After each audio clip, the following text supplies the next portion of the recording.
Welcome to J&J's test video of S1MA379, a 2001 Miata, 50,000 miles on it. It does run. It has a little bit of a miss every now and then. Let's see what we get this morning. There we go. That seems okay this morning. The air box and air filter and everything are tight from the rack. A little stumble, but it's a very clean car.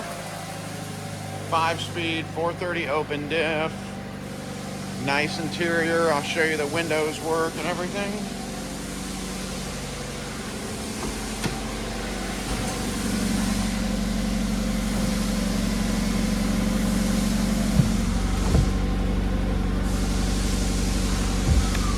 Radio doesn't work, cluster lights out, clutch and everything goes in, it just doesn't move.